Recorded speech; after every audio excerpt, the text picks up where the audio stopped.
very pleased to have Laura Morales here, who's going to present her very interesting research, I think, that she's right bang in the middle of doing in Spain around encouraging ways of encouraging immigrant and native people in Spain to register to vote. So she's going to speak for about up to half an hour, and then same formats before. We'll take David and then to the floor, and I'll give you nudge after about 5 minutes before the end. Yeah. Okay, good. Thank you first of all to Peter and Sarah for letting me present what is very much work in progress, and I want to underscore both the work in progress and the pilot nature of the experiment, because from what you will see in my presentation, first of all, we still don't have the results of one stage of the pilot experiment, so this I can't really tell you whether this worked out well or not, whether we have any effect or impact of what we did, or whether we just had too few units to detect any significant results. So that's pretty much like a big question mark that we'll only find out in hopefully a few weeks' time. But then the other part I want to underscore is that it's still work in progress, because as I will explain, this pilot experiment actually is operating in 2 stages, and we've done the first stage, but the second stage we still need to finalize the little bits of the design. So that's the part in which, unlike in other occasions, you can really provide feedback that will be useful in terms of our thinking on how to tweak some of the research designs aspect of that second stage. And this is something we're doing this is really teamwork, and a lot of people are involved in several universities, both in Spain and elsewhere. And so I will tell you, it's both fun and hard work at the same time, because we don't have a lot of funding, and we rely on volunteer work, including our own volunteer work. Okay, so for those of you who are not social scientists or political scientists, I'll give you a little bit of an introduction about where this whole topic is coming from. To the political scientists, they will already know all about it, and they will think this is too simplistic. But anyway, this is an experiment on the effectiveness of electoral mobilization strategies. And some of you will know that it's been quite common in the US, and nowadays it's becoming more so in the UK, to run experiments on how different mobilization strategies work or fail to work, both in terms of actually mobilizing people to register in those cases in which they need to register before voting, or what is more common in most places, get out the vote experiments. So the existing evidence in political science seems to indicate that personal ways of mobilizing voters into registering or voting are much more effective than in personal forms, and that's especially the case with face-to-face interaction. And one such way of interacting with the voters and mobilizing them to vote is door-to-door canvassing, with which most of you will be very familiar, at least from having, if not experienced it yourselves, seen it around in your towns and cities. So there's this whole discussion in political science that the trend towards increasingly impersonalized forms of electoral mobilization is kind of problematic for ensuring higher rates of electoral turnout. And there's some political scientists that even go as far as suggesting that one of the reasons why we are finding decreasing turnout rates in contemporary Western democracies is partly because of the nature of the electoral campaigns and how parties and civil society organizations that used to be engaged in the process of mobilizing voters are not necessarily doing that so often anymore. However, most of the studies that have been conducted to date have been run in political systems in which door-to-door canvassing was really a common method of electoral mobilization before the supposed decline trend in personalized contact happened or started, which has different dates, but we could roughly say it is sometime in the 1970s, especially the 1980s. So pre-1970s, in the US and the UK, actually door-to-door canvassing was a very common form of electoral mobilization. But this is actually not necessarily the case, even in most democratic political systems, and not especially in a lot of the continental European political systems, because they were not always so widespread as a form of campaigning than in the US and the UK. And in certain countries, that's especially the case because, to start with, there was no democratic system, so there was not much to mobilize anyway, and that would be the case in South European countries, or nowadays in Latin American democracies as well. So there is a question as to what extent our theories and assumptions about the impact of electoral canvassing and other personalized forms of mobilization actually travel to other contexts. And this is the issue that was previously raised by David about external validity, and how some of this experimental information and results that we have that have been produced in certain social and political settings can be generalized to other different social and political contexts. So will these electoral campaigning techniques that are regarded as alien to a great extent in certain societies and in certain countries as compared to the normal ways of doing and mobilizing politically be less effective, equally effective, more effective? So in a sense, what we want to look and what we want to inform modestly, because this is a pilot experiment, is not a large-scale one, so we won't get carried away with whatever fundings, positive, negative, or just no, we might find. But what we want to do is to raise this issue about how the political context might mediate the effectiveness of different campaign techniques. So that's a little bit the story about why we think that this pilot experiment in Spain is useful, and the fact that we're not just doing it for the sake of doing it or because it's never done in Spain before, which is actually the case, but because we truly think that there's some aspects that might suggest that the effectiveness of different forms of mobilization might not be equally effective everywhere. So one of the main issues to mention is that, as I said before, door-to-door canvassing is quite rare in Spain, as they are actually most forms of mobilization that require face-to-face interaction between party activists and voters. And this is partly, and quite importantly, due to the fact that the party membership rates in Spain are quite low.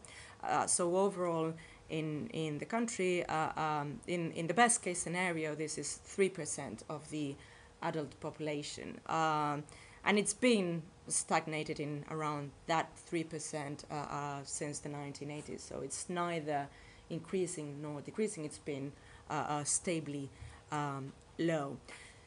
In addition to that, citizens are much more mistrusting of their fellow citizens on the one hand, but very importantly of politicians and political parties than citizens in most other West European democracies. So there is a reason to believe that they might not be very welcoming when someone comes to their door and knock to give them a little political speech, or even if it's partisan neutral, to talk to them about politics, because also interest in politics is quite low, and there's a general syndrome of political alienation and political disaffection that it's more widespread than in other Western European democracies.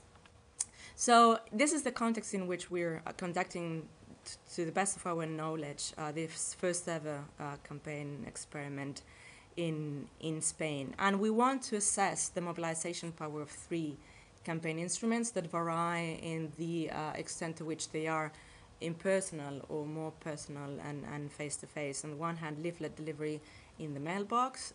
Secondly, face-to-face leaflet distribution on the street.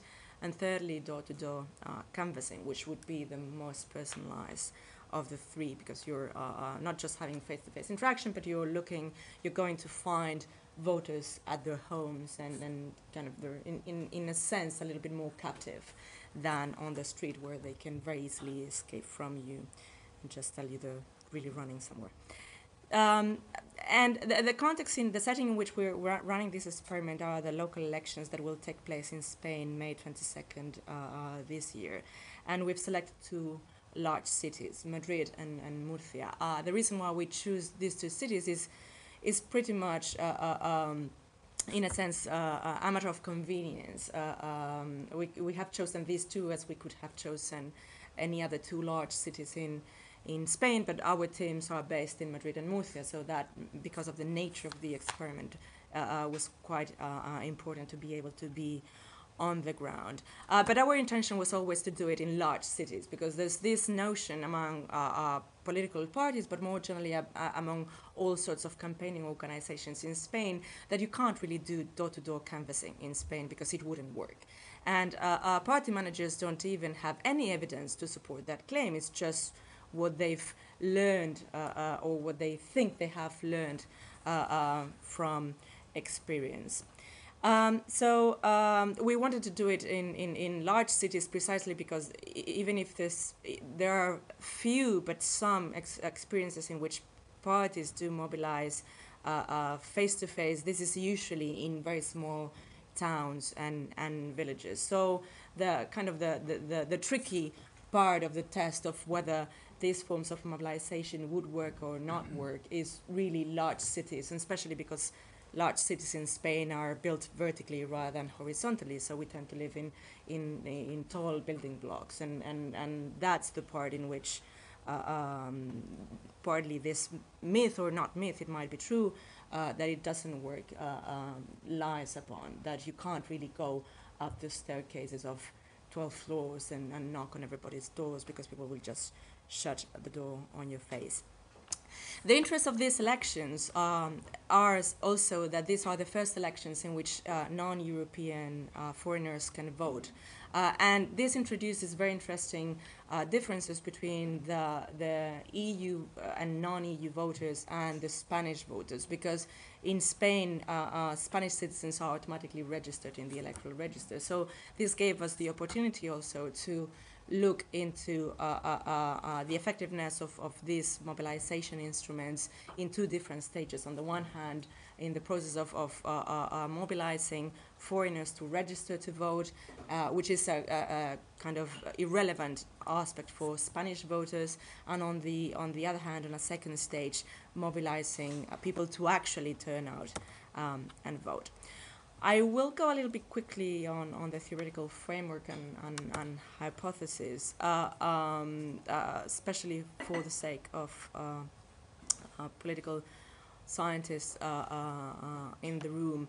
The main framework in which we position our experiment is related, as I said before, on these theories and empirical evidence about the processes that are underlying the social and political change that results in a reduced personal contact of parties and voters. On the first hand, on the one hand, the professionalization of campaigns, and the fact that parties are more and more reluctant to actually mobilize on the ground with party activists and rely much more on the television, on newspapers, on all sorts of marketing companies and generally professionalized ways of managing the campaigns, but also that in general in Western democracies we would find a decrease in party membership figures, and even if we don't have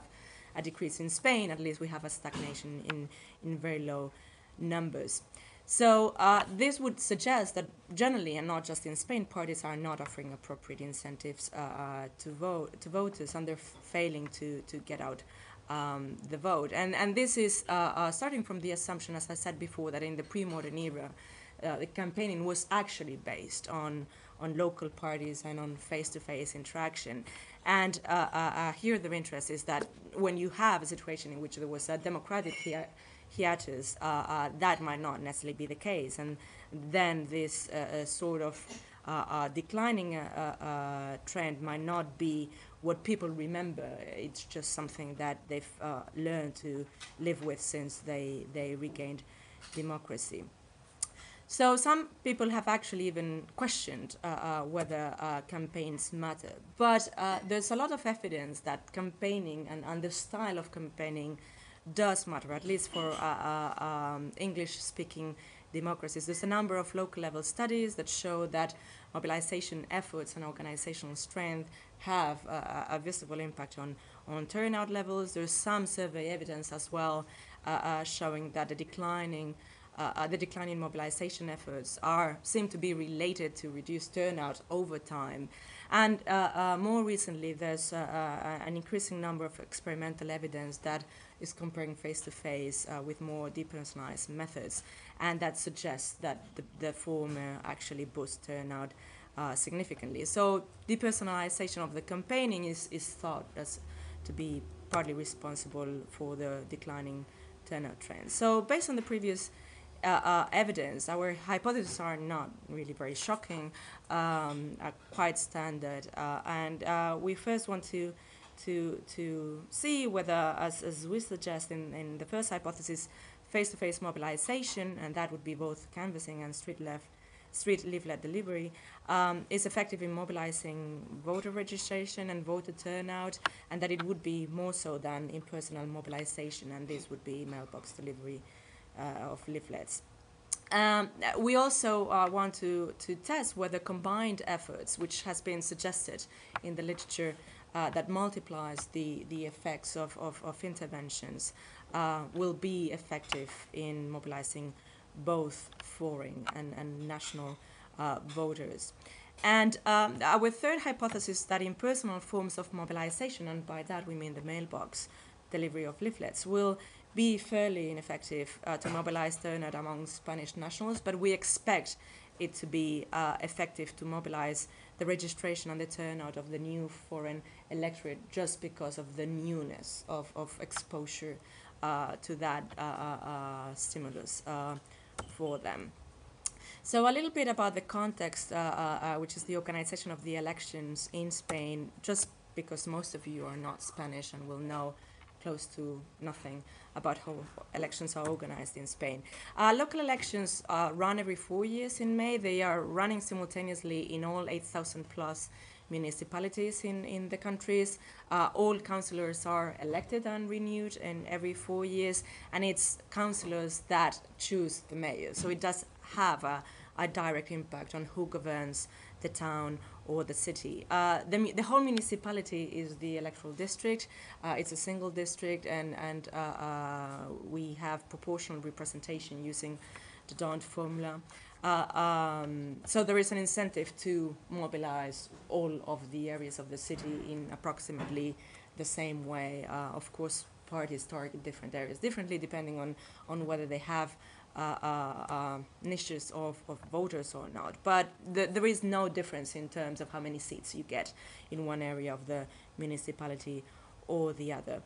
And voters and voting is organized administratively in electoral wards, or as we call them in Spain, census section, which also happens, very fortunately, to also be the smaller statistical unit of aggregation for all statistics that are produced by official sources in Spain. And these units are fairly small. They're not tiny, but they're small because they include approximately 1,500 voters each. Spanish citizens are automatically included in the electoral roll whenever they register as residents in a given municipality. But as I said, foreign residents are not. They need to purposefully register. So the main issue here is that turnout rates at the census section are available, but we don't have information on whether specific individuals turn out or not, unlike the case for the UK and the US, in which you can actually find whether an individual turned out to vote or not. In the UK, you need to ask for the information and the sort of paperwork that you need to undergo. In the US, is public information, so that's a very different situation for us. So it rules out actually targeting individuals, because we wouldn't have information for the individual turnout. So until now in Spain, only EU citizens plus Norwegians were entitled to vote in Spanish local elections. So these elections are the first ones to expand voting rights to some non-EU foreigners. And this has happened through bilateral reciprocal agreements that have been signed between our government and the government of several countries that you can see listed there. But the main issue here is, as I said, that all foreigners, both EU and non-EU, need to register to vote, unlike Spanish citizens. And very importantly, there are different requirements for EU and non-EU. So it makes the whole situation quite complex and quite complicated, not just for us in terms of the designing the experiment, but very importantly for the voters. For non-EU voters, or electors rather, the requirements were quite different to those for EU citizens. They needed to have a valid residence permit. They needed to have been legally residing in the country for at least 5 years in an uninterrupted way. They needed to have an active record in the local population register, and they needed to be able to provide documentary evidence of all of these. And I'll go into a minute in why that was important and makes actually registration costly, unlike other situations in other countries.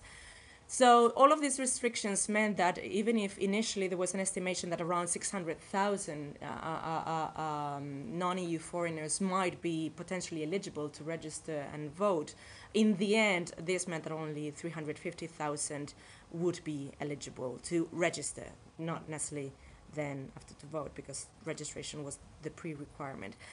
There was a period for registration that was set up by the government that was very badly timed, between the 1st of December until the 15th of January 2011. And the first thing you notice there is the Christmas is in between, so that's a terrible, and any of you who actually has been in Spain will know that Christmas is like really a very long and winding sort of thing that takes on forever between the 20th of December and the 8th of January. So it's really like a long period of holidays. It was additionally very, very badly planned by the government and by all sorts of political and administrative authorities.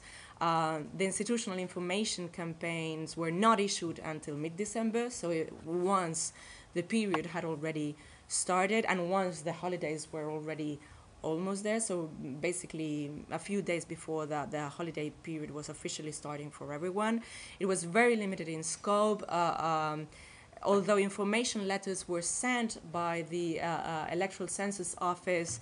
Most, kind of like half of the foreigners that we encountered during our experiment had not even received the letter, even if they qualified for the requirements that would have made them had to receive the letter. There were a lot of administrative difficulties and red tape that the foreigners had to overcome to register. There was even a formal complaint by the Embassy of Ecuador, which was one of the countries with the largest number of foreigners affected by the agreement. And all of these made the government to do a last-minute extension of the deadline to 25th January. And when I say last minute, I really mean last minute. So the day before the deadline was going to finish, it's when they decided brilliantly that they were extending the deadline. So we don't think a lot of people even noticed that the deadline had been extended. So effectively, for most people, the deadline was 15th of January.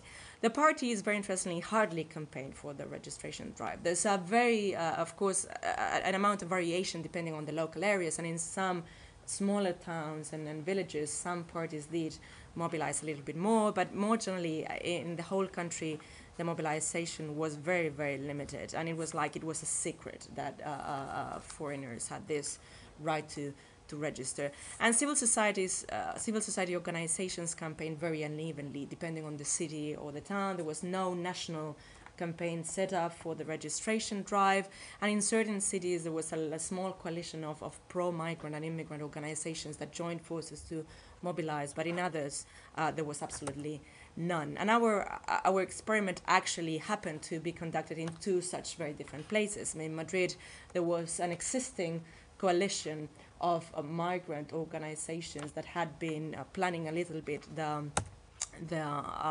registration process, and in Murcia we basically created the coalition, and I will not tell you a lot of details about that, but it was really like we did the mobilizing with the organizations. So in terms of the design, the selection of units to randomize, the experiment was designed in two stages. The first stage is the registration drive experiment, which has already taken place between 1st and 15th January. And the second one, which is the one for which all feedback will be still very useful, is the Get Out the Vote experiment that we're finalizing the design of it, and will take place in May. In two large cities, they're quite different in terms of sizes, but I want to emphasize that Murcia is still the 7th largest city in the country, so even if you notice a large difference between the 3 million inhabitants in Madrid and the 400,000 in Murcia, Murcia is still a very large city in Spain, with not very different percentages of foreign population. So the units that we randomize are the census sections. As I mentioned before, we have absolutely no information on individual registration or turnout. And for this reason, our approach was cluster randomization. And we follow Kevin Arsenault's approach, who did a similar Get Out the Vote experiment in the US. So we selected 70 census sections in Madrid and 70 in Murcia. Of course, half of them are experimental and half control.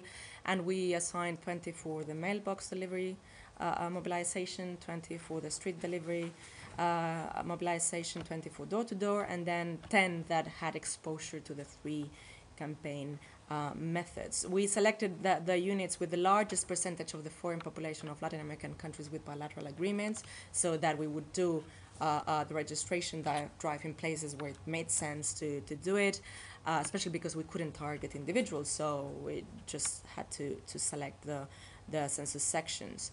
And these census sections were on the kind of high side of concentration of Latinos in Madrid, so between 19% and 27%, but it has a wider range of percentages of foreign population in Murcia between approximately 7 and 21%. In addition to that information, we've collected information from the statistical sources on other variables that we compiled: the total population, the percentage of East Europeans who also are entitled to vote as EU members, the percentage under 30s, and other covariates related to turnout that we will be using as covariates in our models. We created a block variable from using the 2007 turnout levels and divided between low and high turnout using the median value. And for the registration drive, I mean, that part that I've defined will be the same or very similar for the Get Out the Vote. For the registration drive, we followed some recommendations in the literature that you gain a lot in efficiency, especially when you have a small number of units to randomize when you do pair matching.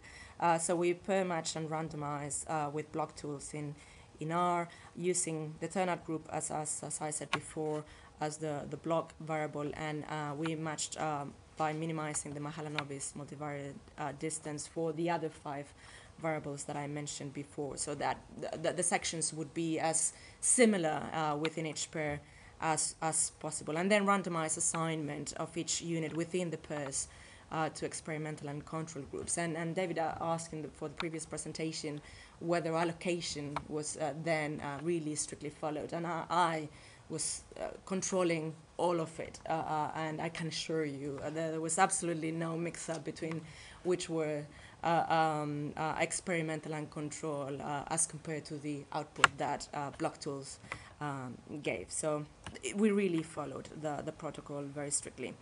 The assignments of the pairs to each of the 3 campaign methods, on the other hand, is not randomized, and we followed some recommendations in the literature that stage doesn't need to be randomized, although it would be nice if you could do it. And here we used practical reasons to assign pairs to different methods of campaigning.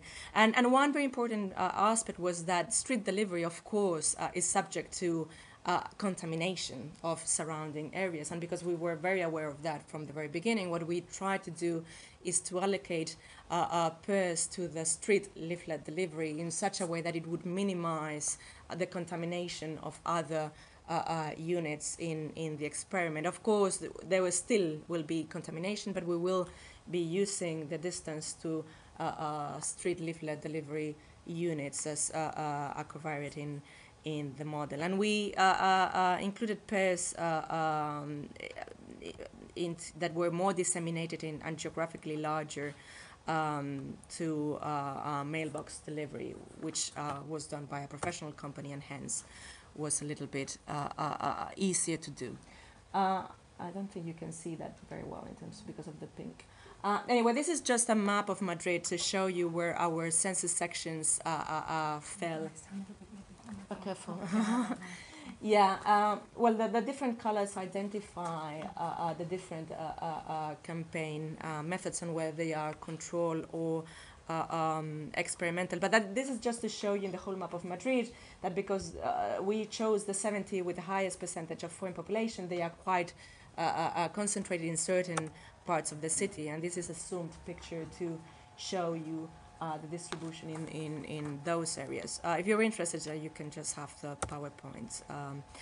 And that's Murcia, which is quite different in territorial terms to Madrid and has very large geographically dispersed census section. But again, most of the census sections lie within the central areas of the city. So that shows that there's no a huge concentration of one form of campaign method in certain areas within the kind of wider area where the whole experiment took place. So quickly, the mailbox leaflet delivery was done, by a professional company. The street and door-to-door leaflet delivery was done by us by recruiting volunteers in collaboration with migrants and pro-migrants organizations. The leaflet had a non-partisan content with information on the procedures on how to register. We designed the leaflet ourselves in Murcia. In Madrid, we used a leaflet that was pre-existing, and we set up a website.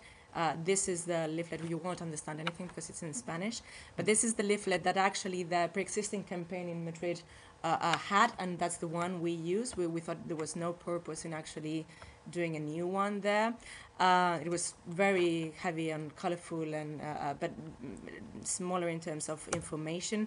This was our own leaflet, the one we created for Murcia, which was also colorful in terms of attracting attention, especially for the mailbox delivery, but was much more heavy in terms of the instructions of how to register. And this is the website that we created for the whole experiment. And very importantly, we translated with volunteers the information that was in the leaflet to English, Arab, Romanian, Bulgarian, and French, so that voters not fluent in Spanish could read the information there, which is something that the public administration didn't do. So the next steps and the part in which feedback will be extremely useful. This is not to say that feedback on what we've done will not be useful, but we can't go back in time. We now have to design the get out the vote component of the experiment, and we would want to look again at the effectiveness of the 3 campaign methods, but now on turnout for both the foreign and the Spanish electors. Unfortunately, they are placed in a different electoral register, so we can actually look differently to the turnout rates of foreigners and Spanish voters. We are finalizing the designs, and we have two options here: to conduct it again both in both cities, or conduct it only in Madrid. And one issue that I was wondering what your thoughts might be is that actually this was very hard work, because the volunteer work, it means not just creating a network of volunteers, it's but doing volunteer work ourselves and going up and down the stairs and knocking into the doors for like 10 days, all of the team members. So capacity is an issue here. But another important issue is that in Murcia we're conducting a parallel experiment with a major political party, and we are not very sure as to whether that overlap, the advantages of the overlap might be greater than the disadvantages. So I leave that slide there during the discussion in case you have any feedback to give. And well, I can tell a little bit more about the analysis plan if someone is interested, but I'll just leave it at that. Okay, thank you. Okay, thanks. Laura. David, do you want to give us your thoughts? It's an interesting study. I'm curious about the randomisation. I've not heard that approach before. Of block tools, I mean. Yeah. Mm-hmm. So perhaps a bit more explanation on what that, how you do that. So what is it doing? Process. Well, it has a seed number, and it just randomly allocates within each pair. So how does it identify the pairs then? Oh, well, first the way you input the data is you first have the whole list of the census sections, which are the rows, basically the cases, and you have the covariates that you want the software to minimize the distance, the Mahalanobis distance from, and the software first matches the pairs and stores the information about the pairs. How it technically does that, I don't really know, but I'm just trusting that the guy who did it actually did it well, and I'm trusting that because they published a paper with that using that software in a top statistical journal. So I'm trusting the peer reviewers of the statistical journal, in essence, that this is actually working. So it's based on a seed number, and it randomly allocates. First, it matches the pairs, and once it identifies the pairs and the unity inside each pair, then it randomly allocates one or the other into two groups. And of course, what I did is label group 1 as experimental and group 2 as control. But it allows you actually to define a block variable as well. So because I identified low turnout census sections and high turnout census sections, then it produces the pair matching within the blocks, and then randomly allocates to control an experimental group within the pair and the block as well. So that's how it works. The kind of background implementation I wouldn't be able to tell you, but this is free software in R, so it's open code, and those who are able to make sense of the code, you can actually... You just might check, because that when it's randomised, that both groups are similar, and that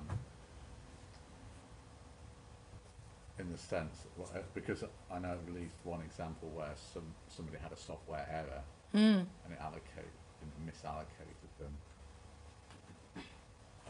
wrongly. I mean, is this like minimisation? You know. Well, it's minimizing the Mahalanobis, yeah, Mahalanobis distance, yeah. Which is sort of minimising on continuous variables rather than on categorical variables. Right, so there's some minimisation. Yeah. I too would be wary, because I know that when people use minimisation, it's very easy to get one keystroke wrong in the program and it all goes horribly wrong. Yeah, well, actually, I did check that on a series of variables. There was, well, but I don't think that would address your concern here. But there's no huge difference between the experimental and the control groups on the covariates that I used, but that still wouldn't really address your main concern, which is whether the randomization is done correctly, right? No, because you were concerned about the randomization rather than the example I'm thinking of in the past, there was somebody did a very similar technique that used minimisation. The Comet trials, Birmingham, the Birmingham obstetrics trial. So they used a similar system, and there was a programming error. Oh. And they were minimising on one of the categories was gender, so they wanted to, not gender, age. So they wanted to ensure the age of the women in this particular trial was identical. What happened was, at the end of the trial, they found that all women over 25 were missing from one of the groups. They'd been completely been allocated to one group. So they basically had to do the study all over again. So although the software presumably has been tested for this paper, it's easy for somebody to type in, a wrong phrase in the software, and your stuff. So certainly what we do is if we're doing sort of stratified randomization procedure, we sort of run continuous checks at first to check that it's working how it should work, because anyone can make a mistake. Well, there's a difference between checking whether the pair matching is done correctly and whether the randomization is done correctly, because the pair matching from the 5 covariates that I was wanting to use to match pairs so that they would resemble the most possible within each pair, I wouldn't be more effective than the software with 5 continuous variables. In doing it myself. It's just that so you just need to check that I can check then in terms of descriptives whether then the control and the experimental groups differ in any of those variables in any meaningful way. I did not do it with the 5 variables, but with the 2 main ones, which was the percentage of foreign population, and with turnout in 2007 I did check it, and there were no significant differences between experimental and control, which would suggest that nothing hugely wrong has gone on there. But I can certainly do a more systematic check, and I was planning actually on putting a table in the paper with descriptives of all the covariates that were used for the matching. So I'm going through my list again. The math outcome assessment. Is that going to be masked as well? So the masked blinded outcome assessment. So whoever's collecting the data from the registers, I assume it's sort of like paper registers, are they, that you collect, look to see what proportions voted for each? Well, that's just electronic form data that you get from the statistical office, the National Statistical Institute, and of course they know nothing about our experiment. They don't even know that we run an experiment, so there's no problem in that. You dealt with. Your intention to treat. That's what you're going to do in your analysis, I guess. Contamination isn't you've sort of addressed that in your talk. There might be some contaminate, trying to minimise that, I guess, for the street level thing.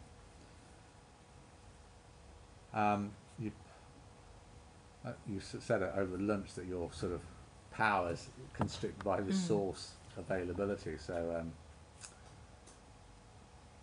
and as do you have any sort of idea from the literature what difference you might make from that this might happen? What difference you might get? Well, for the face-to-face, it varies depending on the experiments. That I would say somewhere around 5, 6, 7, if you get really lucky, % of an increased turnout rate. For the mailbox delivery, it oscillates between 0, so a lot of experiments find no impact of these impersonal methods or their equivalent, which is letters in your mailbox to a tiny maybe 2% or something like that. So it will vary, but the main issues we don't really know. In Spain, we have absolutely no clue of what it might be. It might be much lower, it might be 0 for all forms, or it could be higher because of the novelty component for some. If it was 6 or 7%, would you have enough power to show that, do you think? If we combine the two, we might. If we combine the experiment for both Madrid and Murcia, we might. It might be in the verge of statistical significance. But actually, Arsenault's paper was only with 24 units, 12 and 12, so 12 control and 12 experimental. And when he it's quite a very interesting paper because he has both the individual records and he analyzed the results at the individual level and at the cluster level as if he had no information on individuals, and he does find a significant effect with 24 units once he, both at the bivariate and also when he gets the covariates. But that was because he got around 8% of an effect. So we would be a little bit in the margins of having power or not enough, depending on the size of the effect. That's a big question mark that we really are quite aware of it. Yeah.